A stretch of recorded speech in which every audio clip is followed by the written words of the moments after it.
बिस्मिल्लाहिर्रहमानिर्रहीम। स्टूडेंट अस्सलाम वालेकुम। मैं हूं आपका मैथ का टीचर तनवीर अहमद। तो हम फर्स्ट ईयर की मैथमेटिक्स कर रहे हैं। चैप्टर नंबर 5 स्टार्ट किया हुआ। 5th चैप्टर का क्वेश्चन 5.1 एक्सरसाइज का क्वेश्चन नंबर 7 है। इसमें हमने पार्शियल फ्रैक्शन को यूज करते हुए क्वेश्चन को सॉल्व करना है।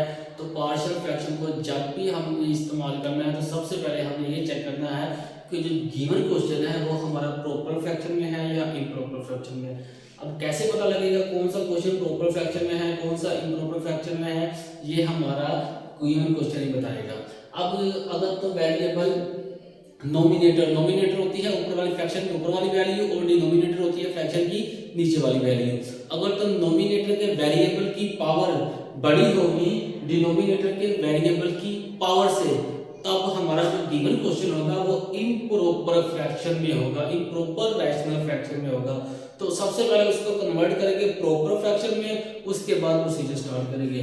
तो यहाँ पर हम देखते हैं कि जो हमारी नोमिनेटर के वेरिएबल की पावर है वो 3 है और डिनोमिनेटर के वेरिएबल की पावर जो है वो 2 है। तो क्वेश्चन हमें बता रहा है कि हमारा जो क्वेश्चन है ये इम्प्रॉपर रैशनल फ्रैक्शन में है। तो सबसे पहले हम इस क्वेश्चन को प्रॉपर रैशनल फ्रैक्शन में कन्वर्ट करेंगे, उसके बाद क्वेश्चन को सॉल्व करेंगे। प्रॉपर रैशनल फ्रैक्शन में कैसे कन्वर्ट किया जाता है, वो एक तकसीम के तरीके के जरिए किया जाता है, उसको देखते हैं कि कैसे। ये जो हमारा नोमिनेटर है इसको हम स्क्वायर रूट की वैल्यू के अंदर रखेंगे तो ये बनेगा 6x की power 3 plus 5x square minus 7 और डिनोमिनेटर में ये रखेंगे 2x square minus x minus 1। अब हमें चेक करना है कि हम इस वैल्यू को 2x की पावर 2 से मल्टीप्लाई करें तो हमारा आंसर 6x बराबर 3। तो सबसे पहले 2 को 3 से मल्टीप्लाई करेंगे तो वो 6 बनेगा।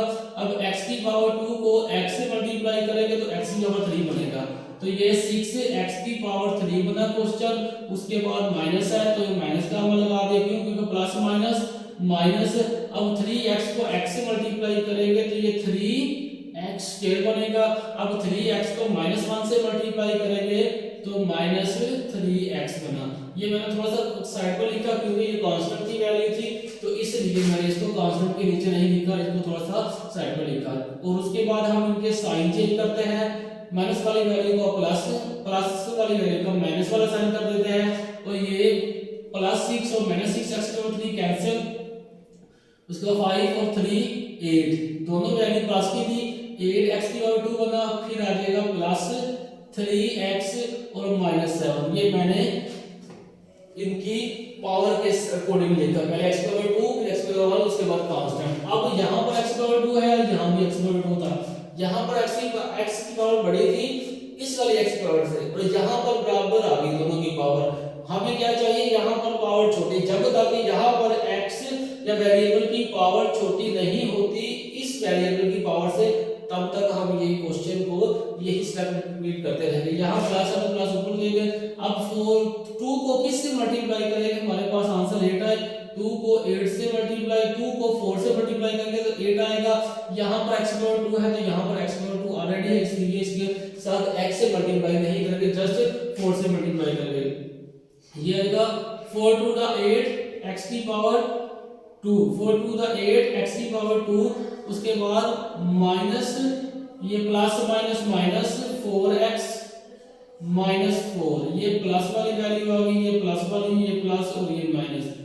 अब ये दोनों वैल्यू कैंसिल, क्यों कैंसिल हुई, एक प्लस का 8 है दूसरा माइनस का 8 है, दोनों की पावर x की पावर दोनों की जो वेरिएबल की पावर है 2 है तो ये कैंसिल हो गया। अब इसके बाद आएगा ये भी प्लस का ये भी प्लस का, तो ये आएगा 7x और ये प्लस 7 और 4 जो है माइनस का 7 है, 4 प्लस का है तो माइनस का 3। जब हमें पता है जब साइन अपोजिट होते हैं तो माइनस का अमल होता है और साइन वो लगता है जो बड़ी वैल्यू के साथ हो। अब यहाँ पर वेरिएबल की पावर 2 है, यहाँ पर वेरिएबल की पावर 1 है। तो अब हम यहाँ पर नेक्स्ट क्वेश्चन को सॉल्व नहीं करेंगे। यहाँ पर ये हमारे पास क्वेश्चन प्रॉपर फ्रैक्शन में कन्वर्ट हो चुका है। अब इसको अरेंज करेंगे कि दिखते कैसे हैं। सबसे पहले ये जो क्वेश्चन है लेफ्ट हैंड साइड में ये लिखेंगे, ये आएगा 6x की पावर 3 प्लस 5x की पावर 2 माइनस 7x डिनोमिनेटर में आएगा 2x की पावर 2 माइनस x और माइनस 1 इज इक्वल टू, ये जो हमारे पास आंसर आया है सबसे पहले ये लिखेंगे 3x प्लस 4 उसके बाद प्लस के अलावा फिर क्या आएगा 7x माइनस 3, और ये जो जिसके साथ हमने तकसीम किया है ये वाली वैल्यू, इसका डिनोमिनेटर बनेगा 2x की पावर 2 माइनस x और माइनस 1। अब हम ये सोल्व हो चुकी है, इसकी नोमिनेटर को भी सोल्व नहीं करके इसके डिनोमिनेटर को देखें तो हमें पता लगता है कि यहाँ पर फैक्टराइजेशन का अमल होगा। वो क्यों होगा, x की पावर 2 और कांस्टेंट को मल्टीप्लाई करें, x की पावर 2 और इसको मल्टीप्लाई करें तो हमारे पास आंसर आता है ये -1 माइनस 2x की पावर 2। अब हमें दो ऐसे फैक्टर चाहिए जिनको मल्टीप्लाई करने से आंसर क्या आए, -2x की पावर 2, और प्लस या माइनस करने से क्या आंसर आए, -x। मल्टीप्लाई करने से क्या आंसर आए, -2x की पावर 2 प्लस या माइनस करने से क्या आंसर आए ये। अब हमारे पास दो फैक्टर है 2 और 1, इनको मल्टीप्लाई किया 2 1 2 आ गया। अब अगर हम इसको माइनस का 1 रखते हैं या इसे प्लस का रखते हैं, प्लस माइनस या minus plus minus, plus minus minus, तो मल्टीप्लाई करने से क्या आंसर आ गया, -2। ठीक है, अगर हम इसके साथ x भी लगा देते हैं, इसके साथ x भी लगा देते हैं, तो ये x की पावर 2 बन गया। मल्टीप्लाई वाली कंडीशन हमारे पास सेटिस्फाई हो गई। अब हम देखते हैं इनकी प्लस वाली। अगर हम -2x और माइनस प्लस x, -2x में से प्लस x गया तो हमारे पास आंसर क्या आया, -x। तो दो फैक्टर ऐसे हैं हमारे पास ये वाले जिनको मल्टीप्लाई करने से -x की पावर 2 बनता है, प्लस या माइनस करने से -x बनता है। तो हमारे पास वो कौन से दो फैक्टर है, एक है -2x और सेकंड +x। इन दोनों को जब हमने मल्टीप्लाई किया तो हमारे पास मल्टीप्लाई वाली कंडीशन सेटिस्फाई हो गई। जब हमने इनको प्लस या माइनस किया तो हमारे पास प्लस या माइनस वाली कंडीशन सेटिस्फाई हो गई। अब दोनों कंडीशन सेटिस्फाई हो गई है, जब दोनों कंडीशन सेटिस्फाई होती है तब हम फैक्टराइजेशन यहाँ पर करते हैं। तो ये 3x + 4 एज इट आएगा, प्लस आएगा 7x - 3। अब डिनोमिनेटर में क्या आएगा, 2x की पावर 2 एज इट आ जाएगा। अब -x की जगह क्या लिखना है, ये जो दो फैक्टर है इन दोनों को जब हमने प्लस माइनस किया तो हमारे पास आंसर क्या आया, -x। तो -x की जगह क्या लिखेंगे, -2x + x, उसके बाद -1। नेक्स्ट क्या आएगा, 3x + 4 प्लस आएगा 7x - 3, और इन दोनों में से क्या चीज कॉमन आ रही है, इन दोनों में से एक तो 2 कॉमन आ रहा है, दूसरा x आ रहा है। यहाँ पर 2 भी बाहर कॉमन आ चुका है, यहाँ पर x की पावर 2 है, एक x की पावर 1 बाहर कॉमन आ चुका, तो अंदर 1 बचेगा। उसके बाद माइनस का साइन है तो माइनस का साइन लगा दिया, 2x बाहर कॉमन जा चुका है तो यहाँ पर 1 बचेगा। उसके बाद इन दोनों में से क्या चीज कॉमन आ रहा है, कुछ नहीं कॉमन आ रहा है। जब कुछ कॉमन आ रहा है तो उस पर वहां पर 1 कॉमन जरूर आता है, तो ये आ जाएगा x - 1। अब हमारे पास जब ब्रैकेट के अंदर दोनों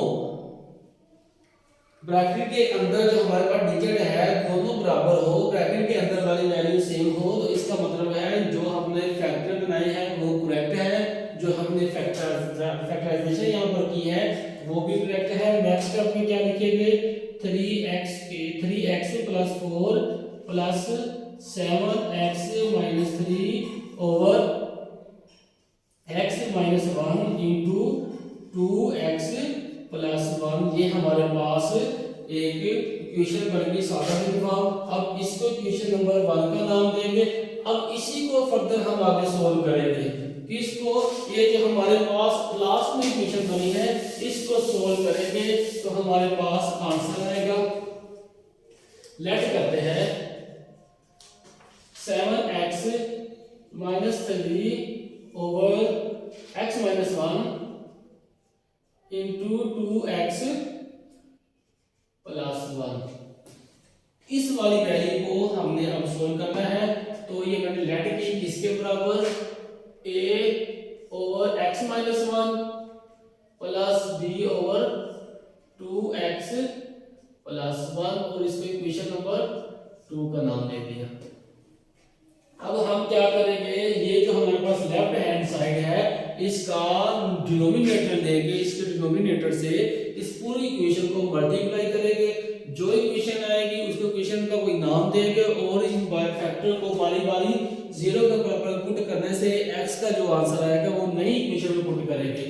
तो देखते हैं यहाँ पर हम क्या करने लगे हैं, यहाँ मल्टीप्लाई करने लगे हैं हम, मल्टीप्लाई बाय किससे, x minus 1 into 2x plus 1 on both side, दोनों तरफ हम मल्टीप्लाई करेंगे इससे, इस वाले फैक्टर से।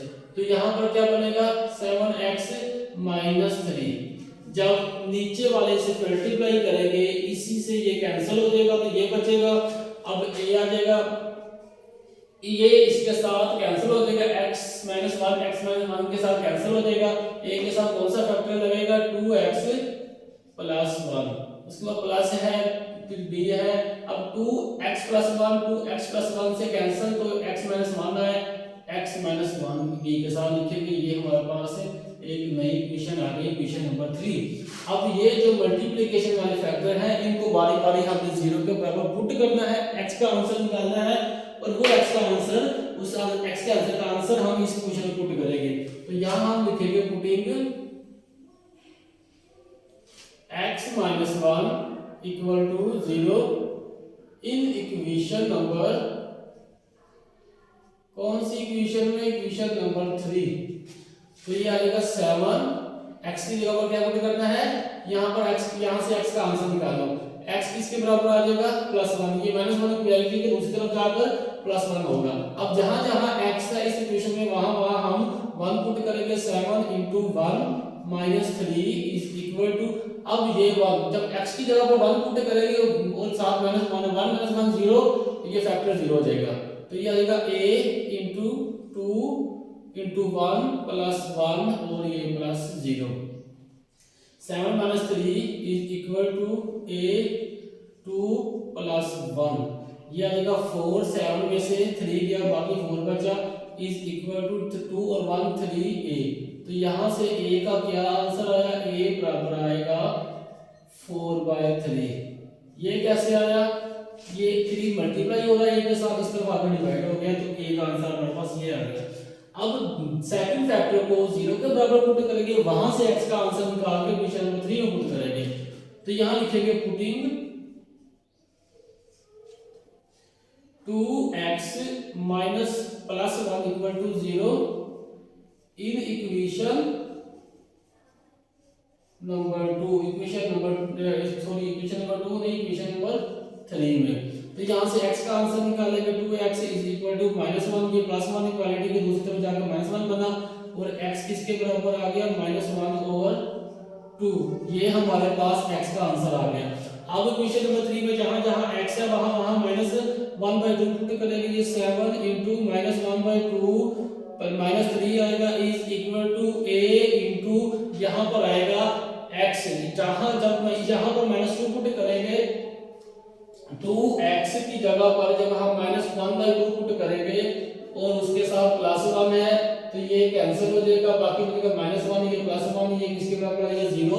जब ये वैल्यू 0 हो जाएगी तो a भी 0, तो यहाँ पर a की जगह पर क्या लिखेंगे 0, उसके बाद है प्लस b और b के साथ क्या है x, x की जगह पर क्या पुट करना है -1/2 और उसके साथ है जी -1 और ये -1 आ जाएगा।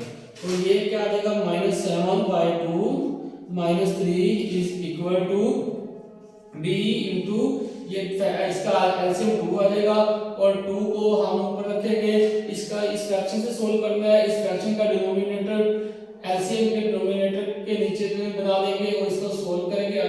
आंसर आया 1, जो आंसर आया वो इस फ्रैक्शन के डिनोमिनेटर से मल्टीप्लाई होगा, तो ये -1 है, +1 से मल्टीप्लाई होगा तो -1 आ जाएगा, उसके बाद माइनस है, दोबारा जो एलसीएम वाली वैल्यू ऊपर रखेंगे, उसके बाद इस वैल्यू से सोल्व करना है, इसका डिनोमिनेटर क्या है 1 है, सोल्व किया आंसर आया 2, इस 2 को मल्टीप्लाई करेंगे इस 1 से तो ये आ जाएगा 2। अब हमारे पास सेम एलसीएम इधर ऐसे ही लेंगे, क्या एलसीएम आएगा 2, तो ये -7 -6 बनेगा is equal to -3/2 into b आएगा। तो ये किसके बराबर आ गया? -11/2 इज इक्वल टू -3/2 बी। तो फाइनल आंसर किसके बराबर आएगा? अब ये बी के साथ डिवाइड हो रहा है, दूसरी तरफ जाकर मल्टीप्लाई होगा, ये बी के साथ मल्टीप्लाई होगा, दूसरी तरफ जाकर डिवाइड हो जाएगा और ये माइनस माइनस से कैंसिल हो जाएगा। तो क्या आंसर आ जाएगा? 11/2 इज इक्वल टू उसका मल्टीप्लाई का साइन आ जाएगा 2/3, ये कैंसिल और बी का आंसर हमारे पास फाइनल आएगा 11/3। ये हमारे पास बी का आंसर आ गया। हमारे पास दो ही फैक्टर थे यहाँ पर, ए और बी, दोनों का आंसर आ चुका है। जब दोनों का आंसर आएगा तो इन दोनों के आंसर को इक्वेशन नंबर 2 में पुट करेंगे। तो यहाँ पर हम आपको लिखेंगे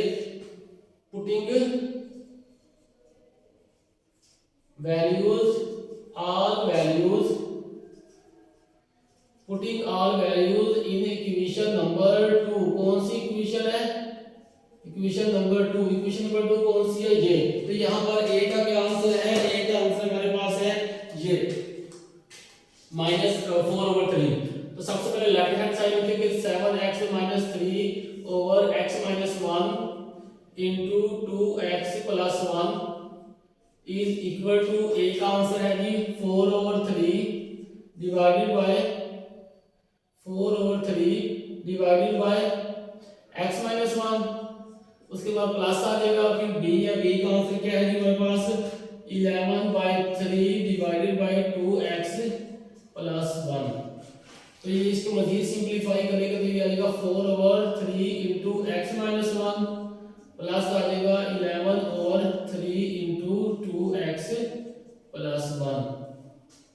तो अभी इसका आंसर आ चुका है। अब इस वैल्यू को इक्वेशन नंबर 1 में पुट करेंगे तो लिखेंगे इक्वेशन 1 becomes 1, क्या बनी?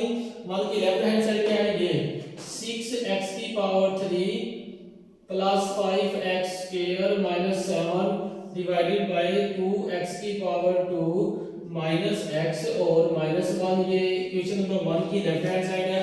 उसके बाद राइट हैंड साइड में सबसे पहले ये वैल्यू आएगी 3x + 4 3x + 4। अब उसके बाद प्लस है। अब इस वैल्यू को हमने सोल्व किया है तो क्या आंसर आया? ये। अब इस वैल्यू की जगह ये पुट करेंगे इक्वेशन नंबर 1 में, तो ये आ जाएगा 4/3 इंटू x - 1 फिर प्लस 11/3 इंटू 2x + 1। तो ये हमारे पास क्वेश्चन था। अगर क्वेश्चन के स्क्रीनशॉट ले तो आपको क्वेश्चन नोट्स बनाने में आसानी हो। तो इसमें हमने वही इस तरीका का इस्तेमाल किया जो हम पहले के तरीका का इस्तेमाल करते थे, कोई नया मेथड यूज नहीं किया। सबसे पहले हमने ये देखा कि हमारे पास जो गिवन क्वेश्चन है वो प्रॉपर फ्रैक्शन में है या इम्प्रॉपर फ्रैक्शन में है। जब हमने देखा तो हमें पता लगा कि ये हमारे पास इम्प्रॉपर फ्रैक्शन में फंक्शन है। इसको सबसे पहले हमने प्रॉपर फ्रैक्शन में कन्वर्ट किया इस वाले मेथड के जरिए। उसके बाद ये जो हमारे सेकंड वैल्यू थी इसके डिनोमिनेटर में फैक्टराइजेशन के जरिए हमने फैक्टर बना दिए। जब फैक्टर बन गए तो हमने इसी फंक्शन को लेकर पार्शियल फ्रैक्शन का मेथड यूज किया और यहाँ पर ए बी कांस्टेंट है उनकी वैल्यू फाइंड की। उनकी वैल्यू जब इस इक्वेशन में पुट की तो हमारे पास ये नई इक्वेशन बनी। इस नई इक्वेशन को दोबारा इस वैल्यू में पुट किया तो ये वैल्यू हमारे पास फंक्शन का आंसर आ गया फाइनल। तो अगर तो हमारा ये आपको क्वेश्चन का समझ लगी है तो आप वीडियो को लाइक करें, चैनल को सब्सक्राइब करें। अगर क्वेश्चन की समझ नहीं लगी तो नीचे कमेंट्स करें ताकि आपको मजीद बेहतर तरीके से समझाया जा सके।